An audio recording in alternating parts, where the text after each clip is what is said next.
வணக்கம். Hello everyone. இன்று சார்வரி Tamil வருடப்பிறப்பு. Today is the dawn of சார்வரி வருடம். 60 தமிழ் ஆண்டுகளின் சுழற்சியில் 34வது வருடமாகிய சார்வரி வருடம் இன்று பிறக்கிறது. Sarvari year is the 34th year in Tamil year cycle. Medicinal, medicinal water. மருத்துநீர் தேய்த்து நீராடல் புது வருடத்தில் முக்கிய விடயமாக கருதப்படுகிறது. Applying medicinal water and taking bath is considered an important part of Tamil New Year. இம்மருத்துநீர் தாழம்பூ, தாமரைப்பூ, மாதுளம்பூ, துளசி, குங்குமப்பூ, பச்சை கற்பூரம், விஷ்ணுகிராந்தி, சீதேவியார், செங்கழுநீர், வில்வம், அருகு, பீர்க்கு, பால், கோசலம், கோமயம், கோரோசனை, மஞ்சள், திப்பலி, சுக்கு என்பவற்றை சுத்தமான நீரிலே கலந்து காய்ச்சப்படும். மருத்துநீர் வைத்து நீராடினால் நல்ல பலன்களை பெறலாம் என்பது நம்பிக்கையாகும்.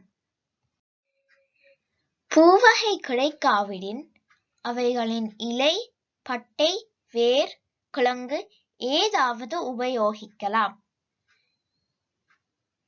This medicinal water is prepared using many floral herbs and spices, which gives lots of benefits. சவர்க்காரம் ஷாம்பு பாவனையால் பலருக்கு ஒவ்வாமை, பொடுகு போன்ற தொல்லைகள். இவற்றை தற்காலத்தில் நாம் கண்கூடாக காண்கிறோம்.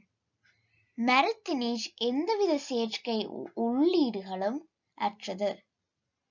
எனவே அது நல்ல பலன்களை தரும் என்பதில் சந்தேகமில்லை.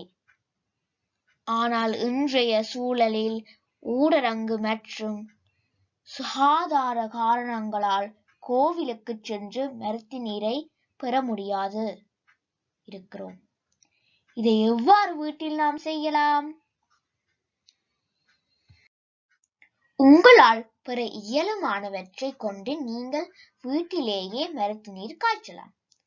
வெளிநாடுகளில் நகரப்புறங்களில் வாழ்வோர் கோமயம், கோசலம் பெற முடியாதவர்கள் திருநீற்றை பயன்படுத்தலாம். மஞ்சள், மிளகு, ரோசாப்பூ, துளசி, சுக்கு, பால், குங்குமப்பூ ஆகியவற்றை